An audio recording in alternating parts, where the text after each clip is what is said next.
We're going to take a look at Unit 2, questions 1 and 2 on the midterm review. Alright, so this first one asks us to identify which of the following graphs represent a function. And in order for a function to exist from a graph, it has to pass the vertical line test, which means a vertical line can only pass through one point at a time on any particular graph. So I'm just going to move a vertical line between each of these graphs. So on graph A, see how it's only hitting one point at a time? A would be a function. If we move to B, it's only hitting 1 point at a time on B, so B would also be a function. C, as we pass through C, it only hits 1 point at a time. C is also a function. But when we get to D, see how it's hitting more than 1 point on that circle at a time? That's what makes D not a function. So A, B, C, but not D are functions. If we move on to the other four, E, a vertical line only passes through one of those points at a time, so that would be a function. However, on F, it passes through 2 points at a time. So E would be a function, F would not. If you look at G, this wave picture only hits 1 point at a time, so that one's a function. And as we move to H, this is what's called a step function. It's basically a piecewise function, which we've talked about. So with these ones, you have to be careful where the points hit. This first set of points here, even though there's 2 points that look like they're on that line, since one of them is open and the other one is closed, that's technically only hitting one solid point at a time. So far that graph's still a function. If we move to the next one, open point and solid point at the same time, that's okay.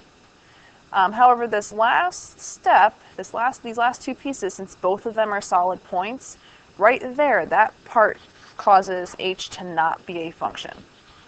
All right, part B asks us to write the letters of the functions that are also one-to-one. All right, so that means that it has to pass the horizontal line test.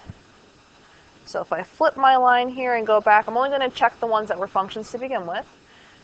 So if we look at A, this horizontal line passes through this line only 1 point at a time. So A would also be one-to-one.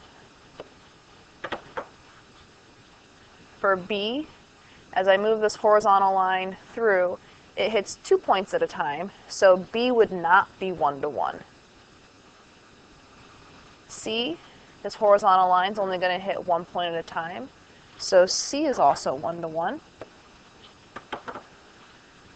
As we move to E, we're hitting 2 points at a time, so E would not be one-to-one. And finally, our last function, definitely not one-to-one because it hits more than one of those horizontal line pieces at a time. All right, 2 is similar, except that instead of giving graphs, you're given a list of ordered pairs. So in order for a relation or a list of ordered pairs to be a function, no x values can repeat. So in this case, we're looking for the one that's not a function. And if you just start with option A, we're just looking at the x values. So 2, 1, 3, and 2. This one's a repeat of this 2 back here. So already we know that A is not a function. So that should be our answer, but let's double check the rest of them just to be sure. On B, we have -3, -2, -1, 0, no repeats, so that one is a function. On C, 1, -1, 2, -2, that's a function. And for D, 7, -1, 6, 0, no repeats there, so that one is also a function. So out of those relations, the one that is not a function is option A.